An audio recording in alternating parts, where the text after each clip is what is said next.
You want this? Please, sir, anything helps. Here, take this junk, you beggar. She was standing in the rain when she made up her mind. Not about the loan. She had already decided about the loan, 2 million Singapore dollars, gifted freely, no repayment schedule, no interest rate, nothing between them except the quiet truth she had never said aloud, that she loved him. That decision had been made weeks ago, in the privacy of a heart that had learned to hide what it felt behind spreadsheets and site assessments and perfectly composed emails rewritten 4 times before sending. No. What Rosa Osorio decided, standing in that rain-soaked street in a borrowed dress and a frayed scarf with her curls plastered cold against the back of her neck, was that Eugene would never receive a single dollar from her hands. Not now. Not ever. Because the man she had secretly loved for 2 years, the man whose coffee order she knew by heart, whose laugh she had catalogued like something precious, whose hand had covered hers across a drafting table one late evening in a way that had nearly undone everything she had built to protect herself, that man had just looked directly at her and laughed. He did not recognize her. That was the part she had not prepared for. She had prepared for discomfort. She had prepared for awkwardness, even for mild embarrassment. She had not prepared for the specific cruelty of being invisible to the one person she had believed truly saw her. If you're already hooked and want to see how deep this forbidden love goes, hit that subscribe button right now. Drop a comment telling me if you'd risk everything for love and smash that like button because this story is about to get wild. Trust me, you don't want to miss what happens next. The black luxury sedan idled at the curb. Eugene leaned out of the window, his face bright with the easy confidence of a man who has never once questioned whether the world was built for him. His girlfriend laughed from the passenger seat. He held up a crumpled note, not to give, but to wave. A performance. A joke. She was the joke. The window went up. The car moved on.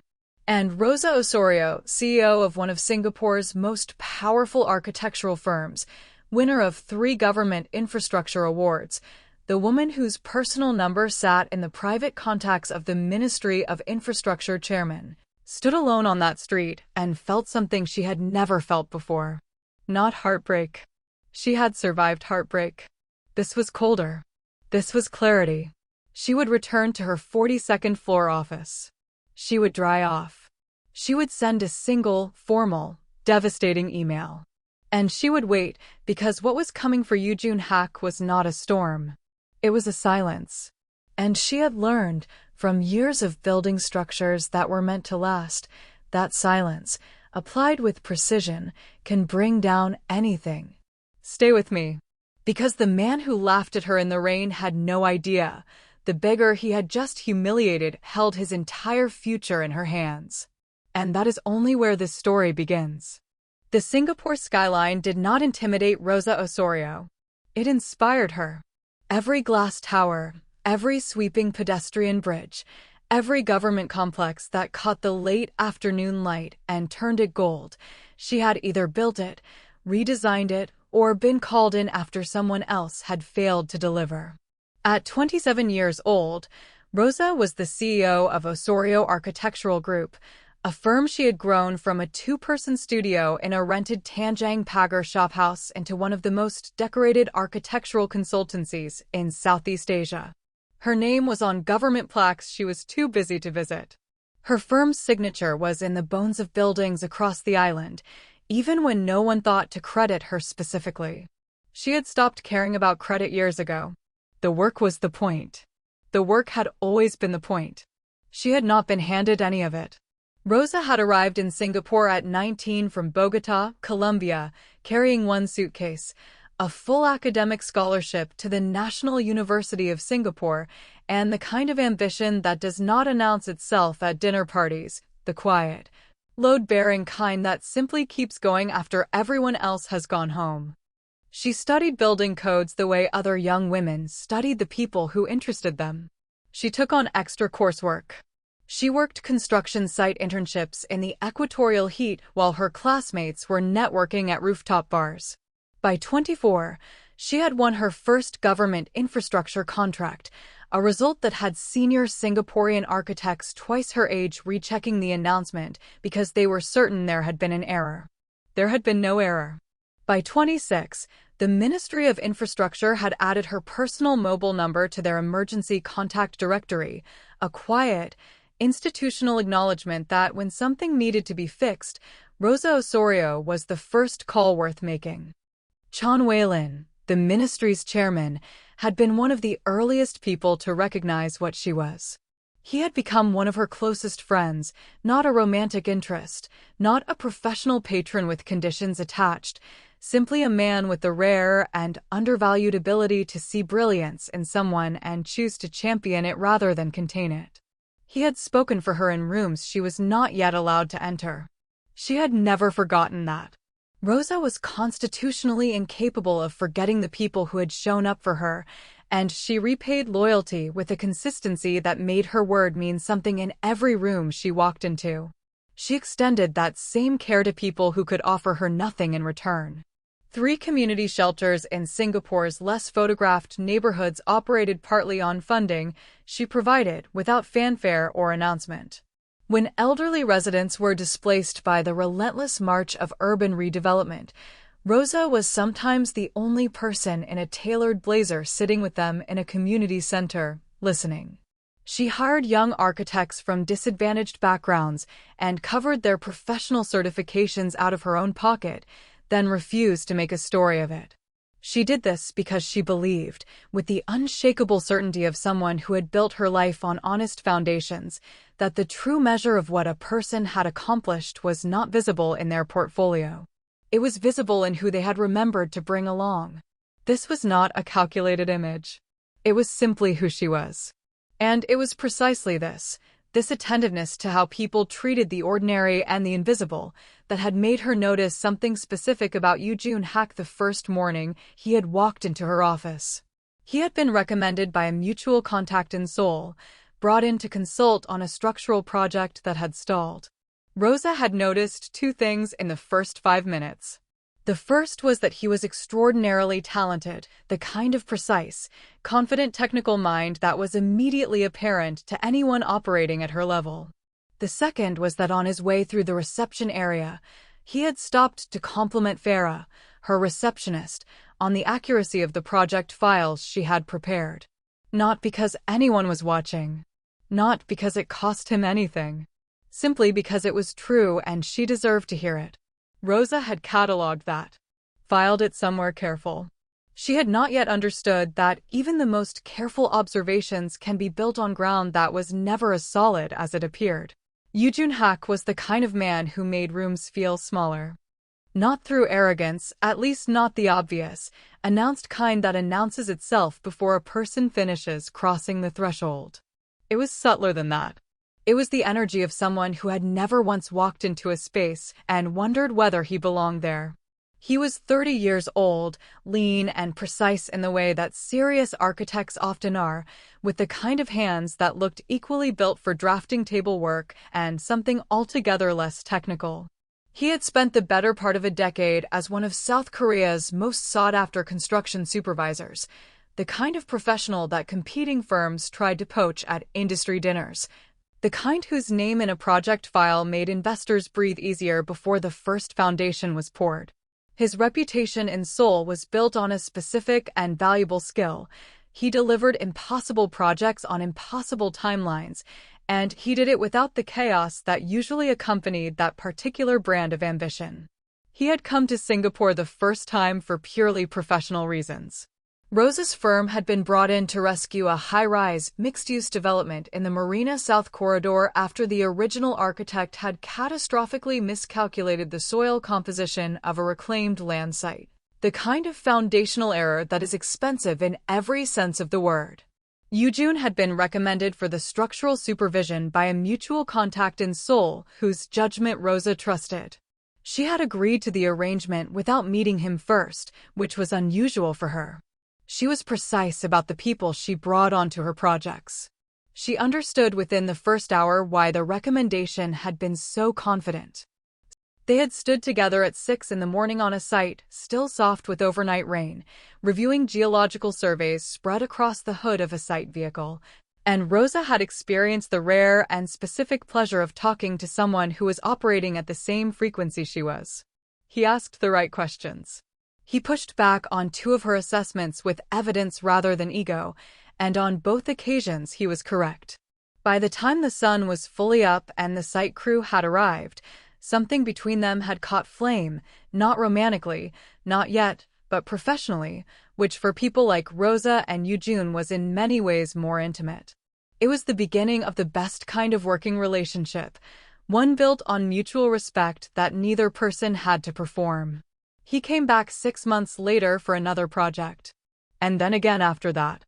Over 2 years, Eugene had become Rosa's most trusted external collaborator, the person she called when a structural problem was keeping her up at night, the person whose opinion she sought before she finalized designs she was already confident in, simply because his eye caught things that other eyes missed.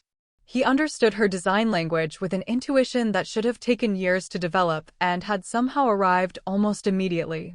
Their site meetings ran long. Their project calls bled past the scheduled end time. Rosa told herself this was efficiency, that 2 professionals who communicated well simply needed less correction time on the back end. She told herself a number of things during those 2 years. She told herself that the feeling growing quietly alongside the professional respect was simply admiration, that it was collegial warmth, that it was the natural closeness of people who spent long hours solving difficult problems together. She was the CEO. He was a contracted collaborator, however gifted. She had watched too many women in leadership positions have their professional credibility quietly dismantled by the assumption that any warmth they showed a male colleague was something other than professional, and she had no intention of handing anyone that particular weapon. So she kept it contained. She composed late-night emails that said nothing personal even when she rewrote them 4 times to remove the sentences that did. But the body keeps its own records. She remembered the afternoon he had reached across a drafting table to point out an error in her load calculations, and his forearm had briefly pressed against hers, a half-second of contact, entirely accidental, that she had felt for the rest of the working day. She remembered the evening they had worked past midnight on a government deadline, and he had appeared at her desk with coffee prepared exactly the way she took it, without having asked. She remembered a rooftop site visit when the wind had come in hard off the straight, and he had moved, instinctively, without thinking, to place himself between her and the unguarded edge. She loved him. She had never said it. She had barely permitted herself to think it in plain language. But it was true the way structural loads are true, not dramatic, not visible to the casual observer, but constant and with enormous consequence if left unexamined. So when Eugene sat across from her in the Osorio AG boardroom and laid out his proposal, 2 million Singapore dollars to establish his own architectural firm in Seoul, Rosa's first thought was not about repayment terms or collateral or the firm's current liquidity position. Her first thought was, this is the moment I find out who he actually is. Her second thought arrived a few seconds behind the first, quieter and considerably colder. I need to be certain before I give him anything at all. Rosa did not make the decision impulsively. She sat with it for 4 days after the boardroom meeting, turning the idea over the way she turned over structural drawings, methodically, looking for the place where something that appeared solid might give way under real pressure. She canceled 2 non-essential meetings that week without explanation. She ate lunch at her desk. She stood at her floor-to-ceiling windows for long stretches in the early evening and watched the city she had helped build catch the last of the light, and she thought about what it meant to truly know a person versus what it meant to simply want to. She could give him the money. That was never the question. The firm had the liquidity and then some, and if she was being honest with herself, which she always tried to be, even when honesty arrived wearing uncomfortable clothing, she had already decided, somewhere in the days before he had even made the formal proposal, that she would give it to him as a gift. Not a loan. Not a structured financial arrangement with repayment schedules and interest calculations. A gift freely offered because she believed in his talent and because she was a woman who, when she loved someone, loved them without keeping a ledger. But she had watched what happened to people when resources arrived before character had been tested. She had seen it enough times to recognize the pattern: the brilliant colleague who became dismissive once the promotion came through, the promising young architect she had funded whose gratitude evaporated the moment he no longer needed her, the business partners who were generous and collaborative in the lean years and quietly contemptuous once the contracts were secured. She could not give Eugene $2 million and the unspoken weight of her heart at the same time without first knowing which version of him was the real one, the man who brought coffee without being asked and stepped between her and an open edge, or something else entirely. Something that only revealed itself when it believed no one significant was watching. She needed to see him when he thought she wasn't there. She found the dress in a charity collection bin outside a community center she helped fund in Gayling. Olive-colored, worn soft at the elbows, the hem frayed in 2 places. A scarf, coarse and oversized, wound up around the lower half of her face. She removed every piece of jewelry she owned. She scrubbed her makeup off with the focused thoroughness of someone preparing for surgery, and when she looked at herself in the mirror of the office bathroom she used after hours, she was satisfied. The woman looking back was not Rosa Osorio. She was simply a woman in old clothes on a wet street, which was, she understood, exactly the point. She had arranged Eugene's schedule through a mutual colleague, a dinner invitation routed through a third party, the kind of casual social engineering that required only one email and a small, specific lie about availability. She knew the route his driver used. She took a taxi to a corner 2 blocks away, and she stood in the rain and she waited. She had not accounted for how cold it would be. She had not accounted for a lot of things. The black sedan appeared at 7:43 p.m. She recognized the car before she could make out his face, the leased luxury vehicle he always used when he was in Singapore, the one that moved through traffic with the particular quiet confidence of something expensive. The rear window came down. And there was Eugene, face bright and open with laughter, the relaxed and unguarded version of him that she had always found the most difficult to look at directly. His girlfriend sat close beside him. Young and polished, dressed in something that had cost serious money. Rosa extended her hand. She kept her eyes down.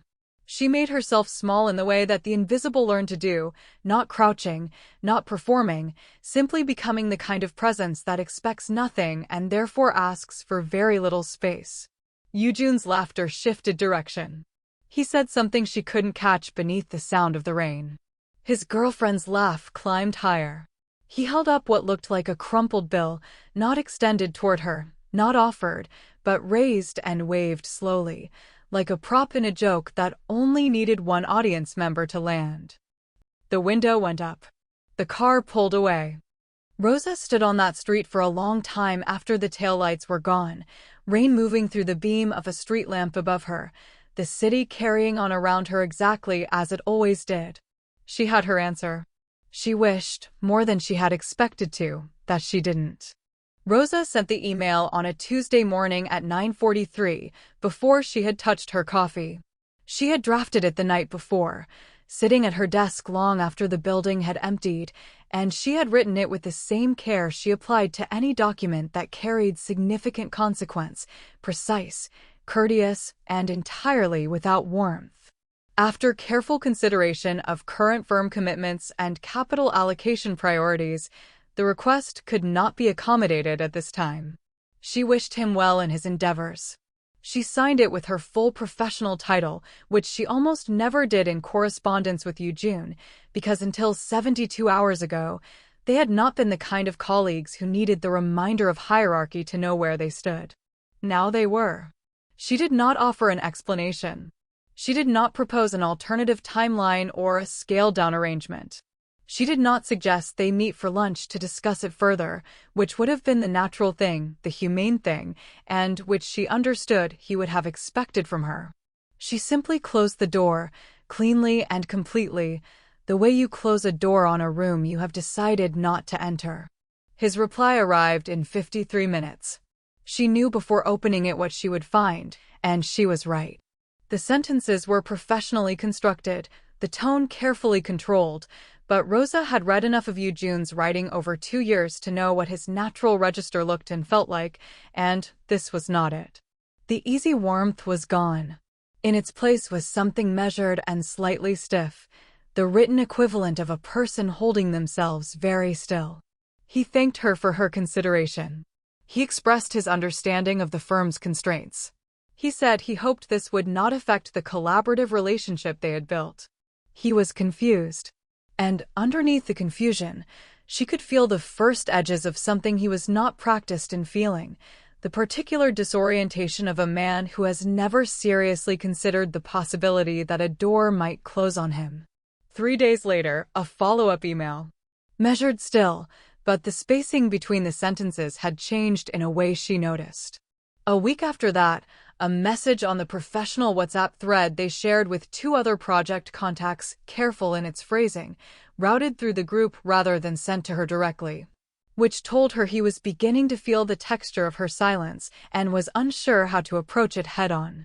And then, 12 days after the initial rejection, a message came through Chan Wei-lin. That one stopped her. Not because the message itself was dramatic.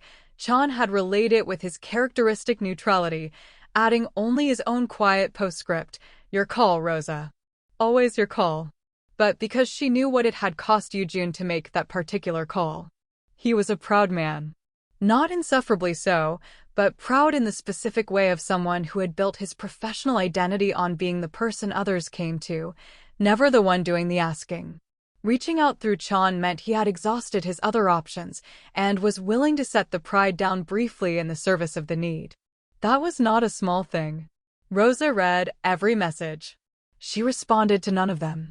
Each morning she stood at the windows of her 42nd floor office and looked out at the skyline, and she sat with the weight of what she was doing.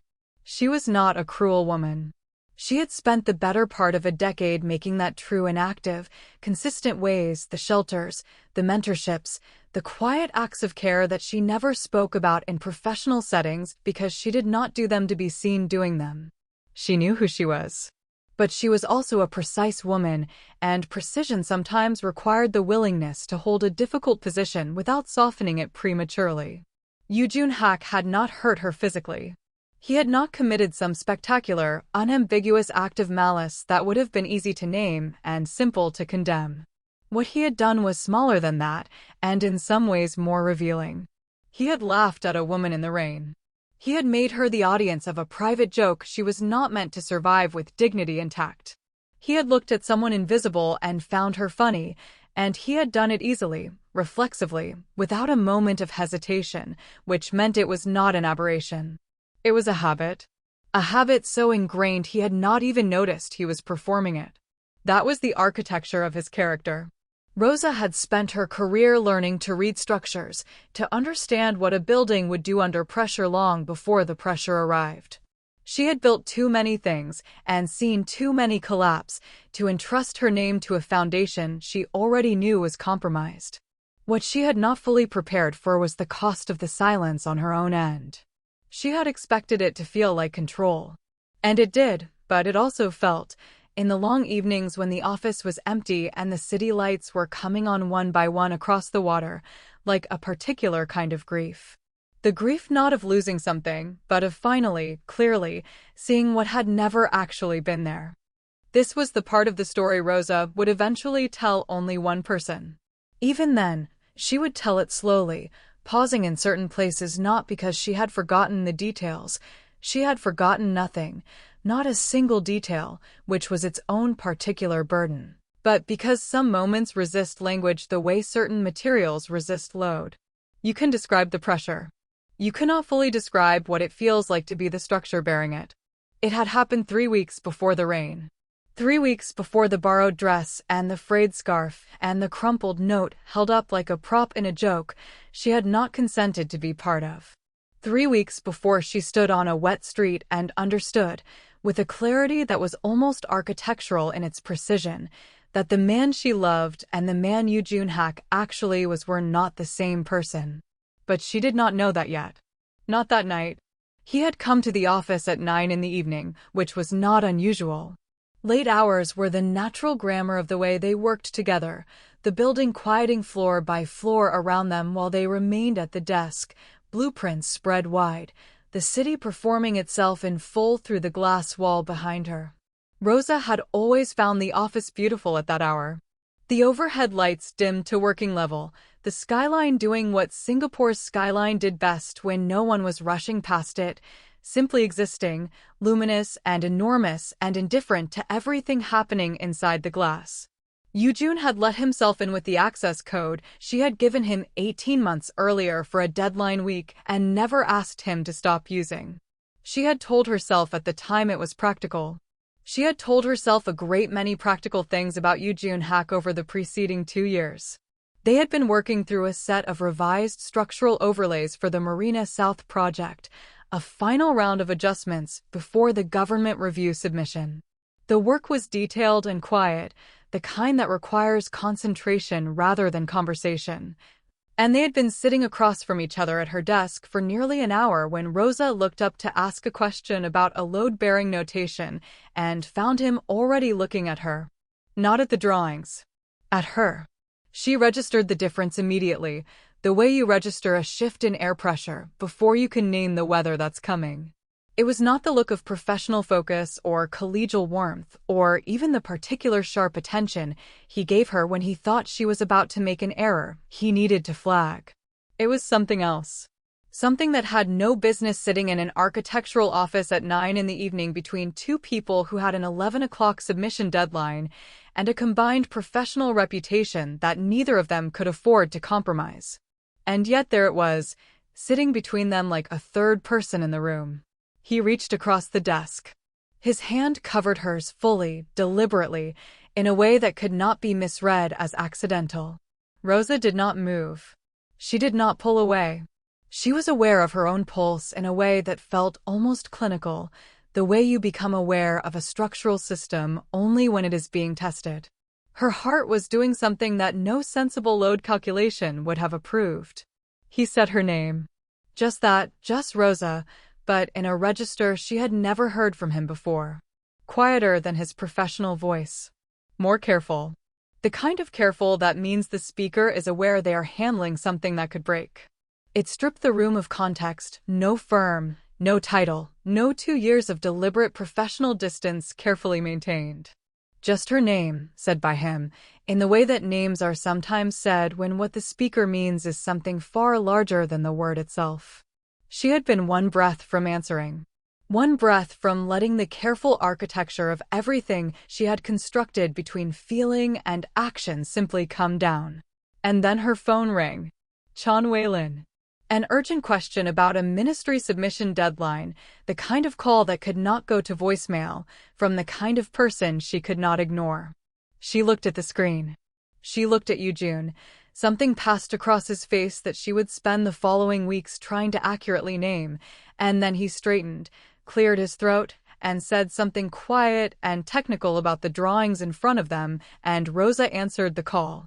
The moment closed. The room rearranged itself back into an office. They worked for another 2 hours and finished the overlays and said professional goodnights in the lobby, and neither of them mentioned what had happened at the desk, and in the days that followed they continued as though the moment had not existed. But Rosa thought about it every day afterward. She thought about it with a precision that was almost involuntary, the weight of his hand, the register of her name, the single breath she had not taken. She thought about what she might have said if Chan Wei-lin had called 5 minutes later. She thought about whether Eugene had planned it or whether it had simply arrived in him the way true things sometimes do, without warning or architecture. She was still thinking about it when she was standing in the rain 3 weeks later, her hand extended, her eyes down, her identity left behind in a 42nd floor office. Watching the window of a black sedan come down and the face of the man she loved appear in the frame, bright and easy and entirely without recognition. The memory of his hand on hers made the rain feel colder than it was. She had almost let herself be chosen. She had been one breath away from giving him the part of herself she had protected longest and most carefully. And he had not even known, when he raised that crumpled note and let his girlfriend laugh, that the woman standing in the rain in front of him was her. The weeks that followed were not kind to Eugene. The Soul Project, which had existed until recently as a detailed and vivid blueprint in his mind, the firm's name, the address in Mapogu, the specific texture of the life he had been constructing toward, stalled within a fortnight of Rosa's rejection. The Korean investors he had been cultivating in parallel had always been contingent on the kind of institutional credibility that Rosa's financial backing would have provided. Without it, their enthusiasm cooled with the particular swiftness of people who had been interested in the version of the opportunity that included her name attached to it. Phone calls that had previously been returned within the day now moved to the following afternoon, and then to the end of the week, and then stopped being returned at all, which was its own kind of answer. Sua began spending her evenings differently. She did not announce this as a decision. She was too practiced in social navigation for that, but the pattern became apparent within 3 weeks. A dinner with a colleague. A family obligation.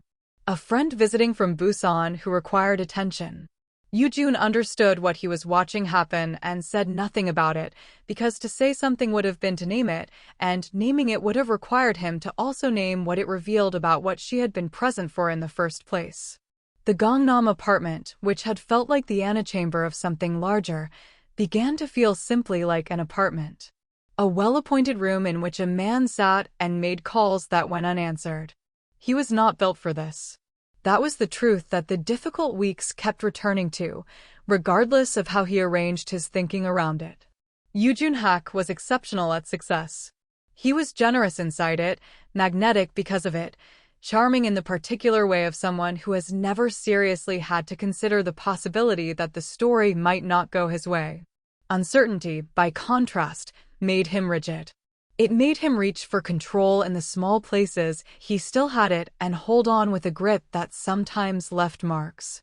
He reorganized his project files. He redrafted his business plan in language that grew progressively more formal with each revision, as though the right combination of words would produce a different outcome from the ones he had already received. He worked his Singapore contacts systematically, one by one, in the measured way of someone who is trying not to appear to be doing exactly what they are doing.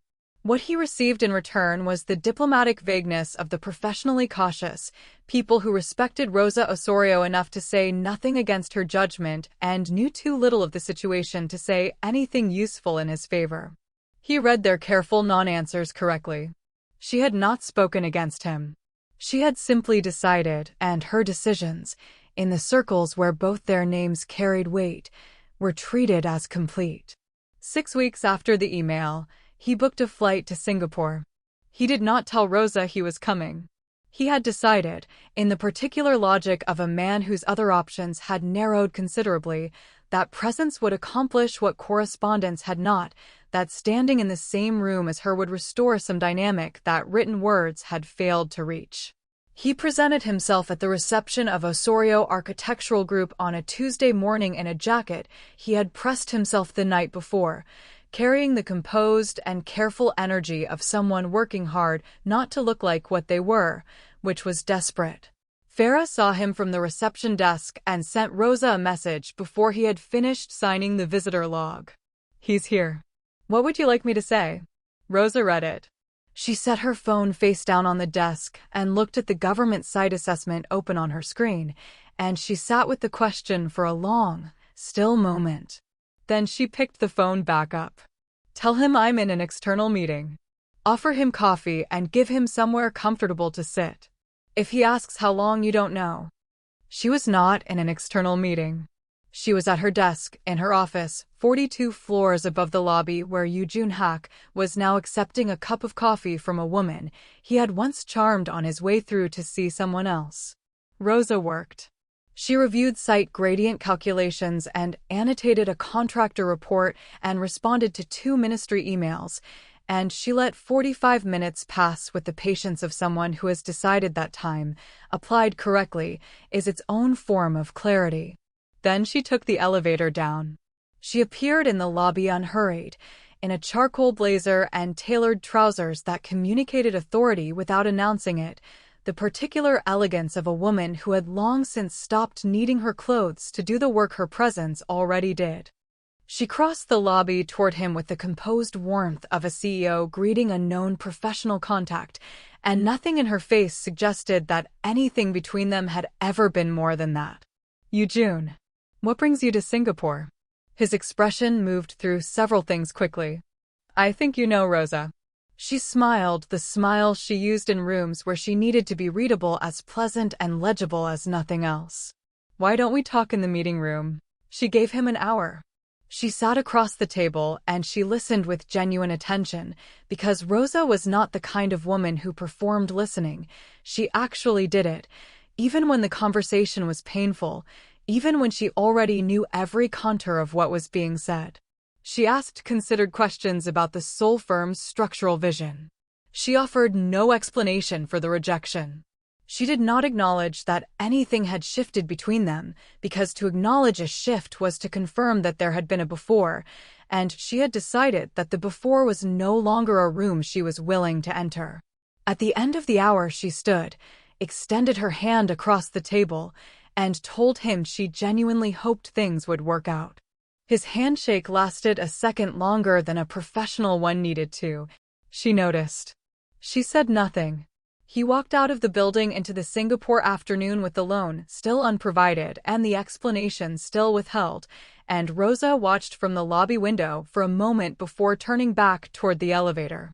He moved through the street below with the careful, upright posture of a man who is making sure he looks fine from the outside, and she understood, with a precision that cost her something, that he was beginning to feel the edges of a question he did not yet know how to ask, something important that he sensed he was missing, somewhere in the space between what he had done and what he was experiencing, without any clear line connecting the two. She turned away from the window. She had work to finish. Kim Cenho arrived in Rosa's life the way most things of genuine consequence arrive, sideways, without announcement, while she was paying attention to something else entirely. She had known his name before she knew him. Eugene had mentioned it occasionally over the 2 years of their collaboration, a passing reference, a shared anecdote from their university days in Seoul. The kind of incidental mentions that accumulate around a person's closest friendships without ever quite forming a complete picture. She had filed the name the way she filed peripheral information, present, categorized, not yet relevant. She had not anticipated relevance. He was Eugene's best friend, had been since their first year studying architecture together at a university in Seoul, and they had gone on to build careers that were separate in direction, but occasionally overlapping in orbit. Where Eugene was kinetic, the kind of person whose energy reorganized a room upon entry, Cenho was, by all accounts and then by direct experience, something else. Still, attentive. The kind of person who did not fill rooms so much as he understood what they contained. He was 32, with an unhurried quality that Rosa's nervous system registered as safe before her analytical mind had done anything so deliberate as categorize it. This registered later, when she had time to examine it. In the moment, she simply found herself in a conversation she did not want to end. He had come to Singapore for a conference, an international sustainable architecture summit held across 3 days at Marina Bay Sands, where he was presenting peer-reviewed research on eco-structural design frameworks in rapidly urbanizing Asian cities.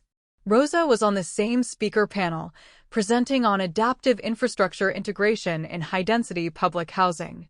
They had been assigned adjacent speaking slots by a conference coordinator who had organized them thematically and had no idea what she was setting into motion. They met at the speaker orientation dinner on the first evening. Rosa was introduced as the CEO of Osorio Architectural Group, which produced the particular quality of attention that her title usually produced in rooms full of architects, respectful, curious, occasionally competitive. Cenho was introduced as Dr. Kim Cenho, Senior Research Fellow in Sustainable Architecture at KSD, which produced its own quality of attention. They were seated near enough to speak and far enough from the center of the room that the conversation, once it began, had space to develop without performance. It had been intended as the polite 10-minute exchange of two professionals sharing a panel who needed to establish enough common ground to coordinate smoothly the following day. It lasted 2.5 hours.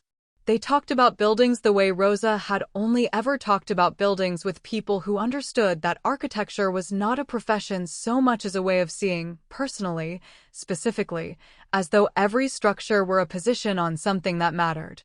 He asked questions that revealed he had read her firm's published work. She asked questions that revealed she found his research genuinely surprising, which she did not say often and meant when she did. The dinner cleared around them. Neither of them noticed. At no point that evening did either of them mention Eugene Hack. It was on the second evening, after they had both presented and the formal dinner had resumed its careful social choreography, that Rosa found herself standing near the exit with the particular low-grade restlessness of someone who has already given the event everything it was going to get from her. Cenho appeared beside her with the timing of someone who had been feeling the same thing and recognized it in another person. They left without coordinating it exactly, walked out into the Marina Bay evening, and continued the conversation from the night before as though the intervening day had been a brief interruption. The water was doing what Singapore's waterfront does at night, holding the light of the city across its surface, patient and enormous and quietly beautiful. They walked without particular direction. Cenho had his hands in his pockets. Rosa had her jacket across her arm. At a certain point in a comfortable silence, he said, without preamble and with the particular care of someone who has chosen his moment deliberately, "Eugene told me he came to see you." He didn't say much about it, but he seemed unsettled in a way I haven't really seen from him before. Rosa kept her eyes on the water. "He's a talented architect." "He is," Cenho agreed. A pause, unhurried. "He's also not always aware of how much of himself he shows when he thinks he's being charming." She turned to look at him then. He was still looking at the water. Not at her, not gauging her reaction, not waiting for the statement to land. Simply saying a true thing in the direction of the open air, as though it required no audience to be worth saying. Something in Rosa's chest shifted, not dramatically, not the crack of the rain-soaked street or the ache of the almost moment at the desk. Something quieter. The specific recognition of a person who says what they mean and does not dress it up or aim it. She had decided to tell him everything before she had consciously decided to trust him. She understood later, turning it over in the weeks that followed, that this was precisely how she knew it was the real thing. Not the trust that arrives after deliberation. The kind that arrives before it, because the person in front of you has made deliberation feel unnecessary. Hold up. Before we continue, make sure you subscribe so you never miss a chapter. Hit like and comment your country or city and what you're enjoying most about the story so far. I'm reading every single one. They found a bar along the waterfront, away from the conference circuit, the kind of place that exists in most harbor cities for exactly this purpose, small and unhurried. Lit at the precise level that makes honesty feel possible without making exposure feel inevitable. Rosa took a corner table with her back to the room, which was habit. Cenho sat across from her without needing to be directed, which she noticed.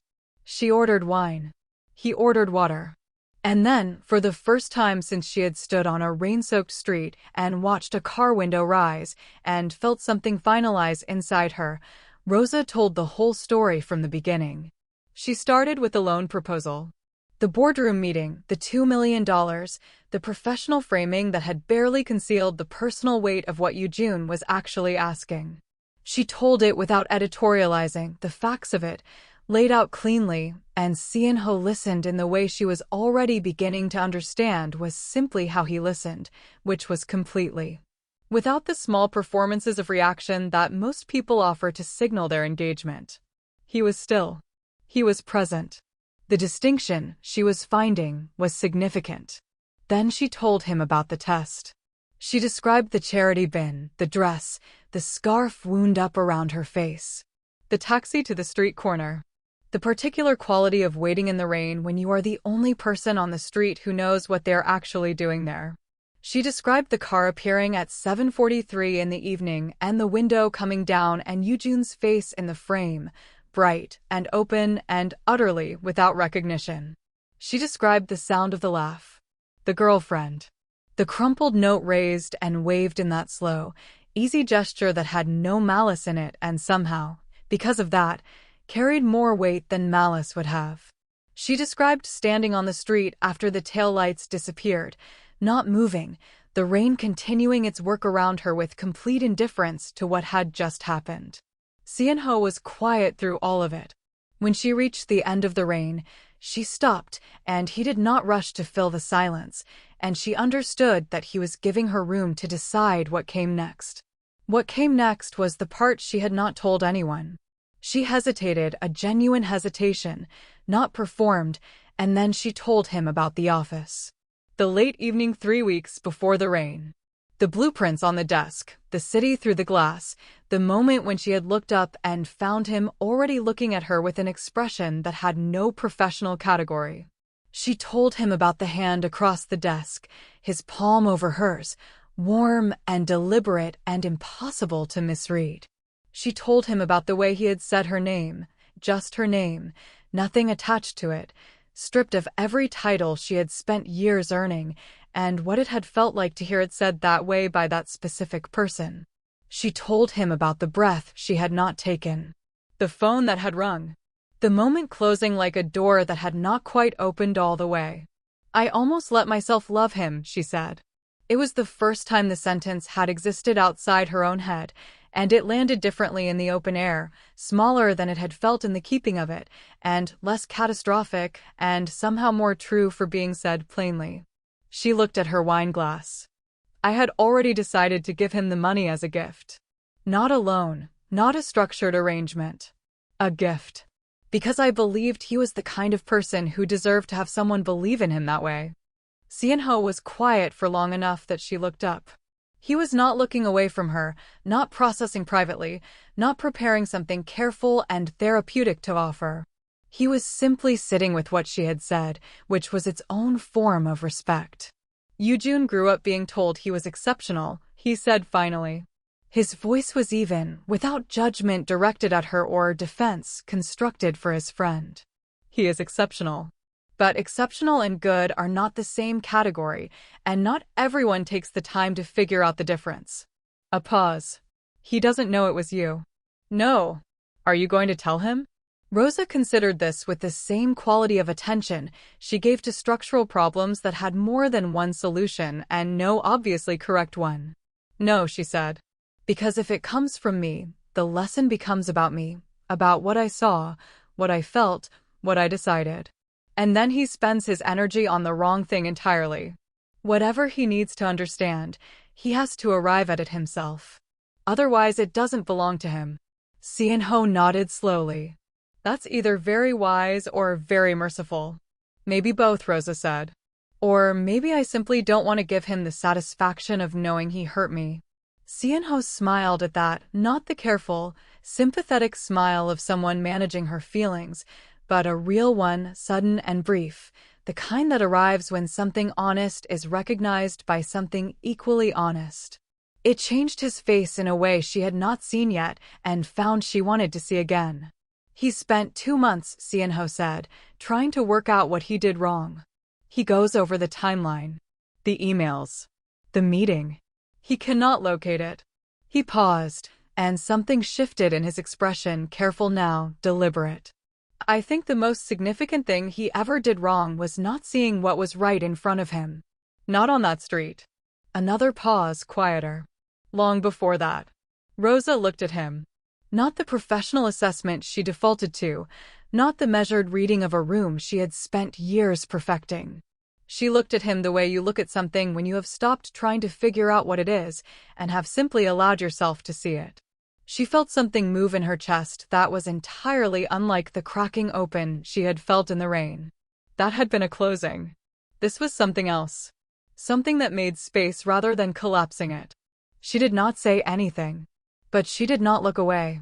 And Cenho, who had the particular patience of a person who has learned that some things are worth waiting for without making the waiting felt, held her gaze, and let the moment be exactly what it was. 6 months later, Rosa Osorio stood at the harbor view she had first seen from a waterfront bar on the second evening of a conference she had almost skipped, but this time she was on the terrace of her penthouse apartment. 44 floors above the city, she had spent 8 years helping to build, and she was not alone. Cenho had returned to Seoul the morning after their conversation at the bar. They had exchanged numbers on the conference's final day, framed in the professionally courteous language of two people in adjacent fields who had found the other's work genuinely interesting and expected their orbits might usefully cross again. Both of them understood, without saying so, that this framing was only partially accurate. He had emailed her his published paper on eco-structural design frameworks 4 days after landing in Seoul, a paper she had mentioned wanting to read during the dinner on the first evening. She had responded with feedback that ran to 11 detailed paragraphs because Rosa did not know how to engage with work she found genuinely interesting at any other depth. He had called to discuss her notes. The call lasted 3 hours. This became, without either of them formally deciding it would, a pattern: the calls, the papers, the late exchanges that began as professional correspondence and reliably became something that had no clean professional category, but that both of them continued anyway, because it was the most interesting conversation either of them was having. He came back to Singapore 4 months after the conference. The occasion was a sustainable public housing initiative that Rosa's firm had been commissioned to design in collaboration with a Seoul-based research institute, a project that required the kind of specialized eco-structural expertise that his institute happened to specialize in. His institute. They had both, in separate conversations with the same colleague who had facilitated the introduction, admitted that they had not been entirely surprised when the professional overlap materialized. The colleague had found this amusing in a way she did not fully explain. The project meetings were unlike any Rosa had experienced. She had worked with talented people throughout her career, had built a firm specifically around the practice of finding them and giving them room to be excellent, but this was different. Cenho did not simply compliment her thinking. He extended it in directions she had not considered, and then followed her when she extended his in return, and the result was work that felt genuinely alive in a way that the best projects sometimes did and most did not. Chan Wei-lin, reviewing the preliminary designs on behalf of the ministry, had called Rosa on a Thursday afternoon and told her, with the characteristic understatement of a man who did not give superlatives without cause, that it was the most innovative public infrastructure proposal he had encountered in 20 years of the work. Rosa had thanked him and ended the call and sat quietly at her desk for a moment, aware that the quality of what they had produced together was not entirely separable from everything else that had been growing in the space between them. They celebrated with dinner at a restaurant in Taeyongbaru that Rosa had been eating at alone for 3 years and had never brought anyone to before. Halfway through the meal, in a pause between courses, Cenho looked at her across the table with the directness she had come to understand was simply how he was: no preamble, no careful approach, just the thing itself, and said, "I think about you when I'm working on things that have nothing to do with you. I thought you should know." Rosa was quiet for 4 seconds. She counted them, not deliberately, but afterward she remembered exactly how long the space had been, which told her something about how carefully she had been paying attention. "I rewrote my last email to you 6 times before I sent it," she said. He smiled. "I know. I could tell." She laughed, a real one, arriving without warning, the kind that she gave away rarely and only when something had genuinely surprised it out of her. And something that had been precise and guarded and load-bearing in the architecture of her heart released its measurements and simply expanded into the space that had been waiting for it. Not collapsed. Not dismantled. Expanded. The distinction felt important. There was no dramatic gesture. No grand declaration delivered in the rain. No orchestrated reckoning. No moment designed to be remembered. That was not who either of them were. What there was instead was honesty, patient, consistent. and sustained across months of phone calls and working sessions and late evenings in which the professional and the personal had become so thoroughly interwoven that separating them would have required dismantling something that was functioning beautifully. Two people paying attention to each other in the specific, irreplaceable way that says, "I see you." Not the title, not the reputation, not the version of yourself you perform for rooms full of people who need something from you. You, specifically. The real load-bearing structure of you.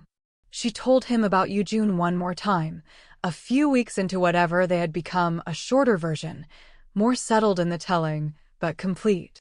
She needed him to hold the full picture. He listened without defending his friend or constructing a case against him. When she finished, he said, simply, "I'm sorry that happened to you. You deserved better." And then, after a moment, "For what it's worth, I've always seen you. Even before I knew your name." She had believed him. And what struck her, sitting with that belief, was not the believing itself, it was the fact that she had been ready for it. That something in her had opened enough to let it in without immediately searching it for weaknesses.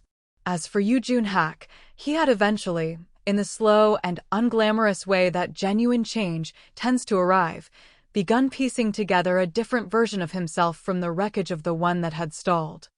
He built his soul firm on a smaller scale than he had envisioned, on his own terms and his own timeline, and the difficulty of building it without a safety net did for his character what comfort never could. He never knew that the woman in the rain had been Rosa. Some lessons arrive without the complete explanation attached. The arriving is what matters. Rosa stood on her terrace in the warm Singapore evening and looked out at the skyline, the towers and bridges and public spaces that carried her firm's signature in their structural bones even when her name appeared nowhere on the exterior. Cenho stood beside her, close enough that their arms touched in the easy, unself-conscious way of people who have stopped calculating the distance between them because the distance has simply ceased to feel relevant. "Which building is yours?" he asked. He asked this every time they stood somewhere with a view. She had learned that he genuinely wanted to know, that he asked not to fill silence, but because he loved to hear her talk about the work, about what each structure had cost her and what it had taught her and what it meant to her to see it still standing. She pointed to one tower, then another, then a public walkway that curved along the waterfront in a way that had taken her 18 months and 4 redesigns to get exactly right. And then she turned to look at him and said something she had previously only ever said in the context of buildings. "That one was the hardest. That one nearly broke me. But it's still standing." He understood immediately that she was not talking about the building. She could see it in his face, the quiet, complete understanding of a person who has been paying close enough attention that the subtext requires no translation. He took her hand. She let him. Without hesitation, without the half-second of internal negotiation that used to precede every moment of being reached for. The city spread out below them in every direction, 10,000 lit windows, each one a small and ongoing story held up by foundations that most people never thought about and that Rosa thought about constantly, the invisible, patient, essential work of making something that would last. She had built her share of skylines. She had earned every floor of the view she was standing in. But this thing, this steady, unhurried, honestly constructed thing that had grown between two people who had chosen, consistently and without drama, to actually see each other, this was the most beautiful structure she had ever been part of. And this one, she intended to keep.